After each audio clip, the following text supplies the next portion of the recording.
reading from our college library. And as teachers, we have to be updated and we have to know almost everything under the sun, right? So this program is mainly to bring out the things which you know about education, psychology, and about the various journals which you read. So all these you can bring in together. So today I will be introducing with the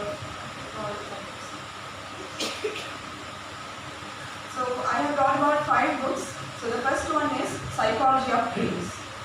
So, as you can see in the picture itself, it is written by Dr. Sigmund Freud, Professor Sigmund Freud, and you all know him, right? He is one of the greatest psychologists and he is the father of psychoanalysis. So why this book?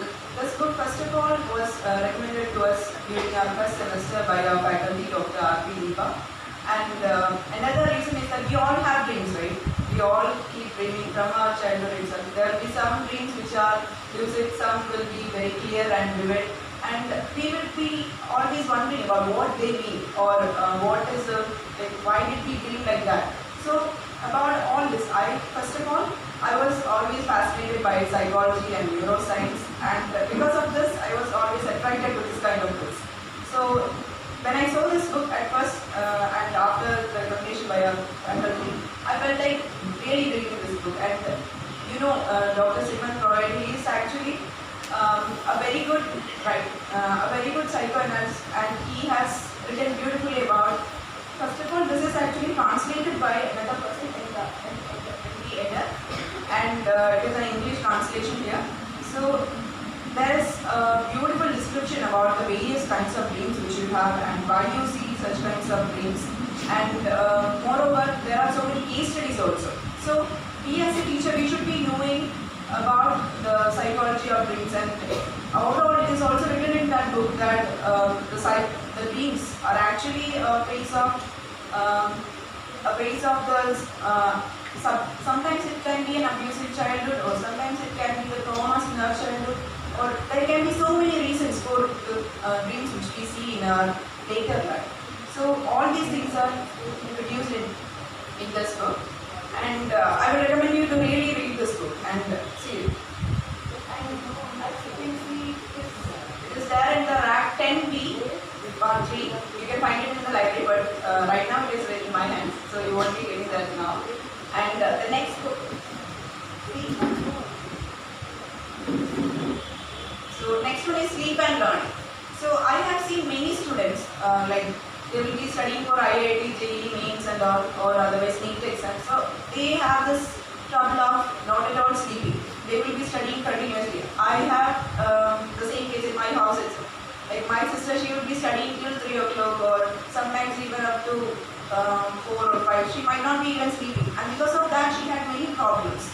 So about all these problems and the need for sleeping properly and the need for adequate sleeping, not overtime sleeping, the need for adequate sleeping and how it can help students to get more effective knowledge or how to gather more knowledge with this kind of short naps. So all these things are here in this book, and it also gives more information about the various stages of sleep. As we know, when we go to sleep, we won't be going right into the deep sleep, right? There are so many stages. Like there are 4 stages first of all, and then a kind of REM sleep. REM sleep means the random eye movement sleep, and it is that phase where we see the dreams. So these 2 books are actually a little bit connected, and you will be finding a bit easy to connect between these. So, but I will recommend that if you go to these books, first you can read smaller psychology books, and then you can go to this, because it is a bit advanced level, and I myself haven't even completed it, and it takes 2 or 3 times to read this and understand it properly. And it is actually written by Gary R. Clafford, and you can again find this in the psychology section, that is 10 right there. The next one is International Journal for Psychology and Counseling, and it is actually published by the Research India Publications, and this also is psychology related. Not to say that I am completely focusing on the psychology part, but this is also such kind. And here there are so many articles written about the adolescence or the childhood, about all these people, about adolescent girls and boys' behavior or what their lives are, and so many things. We are going to deal with these kinds of people, right? About from the childhood, adolescence, and so all these stages, the teacher's main role comes. So because of this, I feel that you should be reading this, and it actually helped us a lot when we were publishing, when we were writing for the paper presentations for the international seminars here, and you will be able to get a clear idea about how to write. And since it is an international journal, it would be very good for you if you start reading it now itself and prepare for the upcoming national and international seminars here. This book I recommend that it should be a sure reader. So, The Magic of Thinking Big, written by David J. Schwartz. So, this book actually gave me another perspective of dealing with life.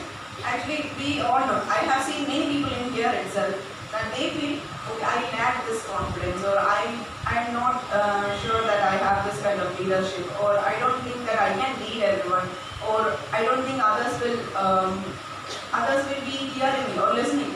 So after reading this book, you will understand that it is not such kind of talent or skills that you are born with. It is not innate.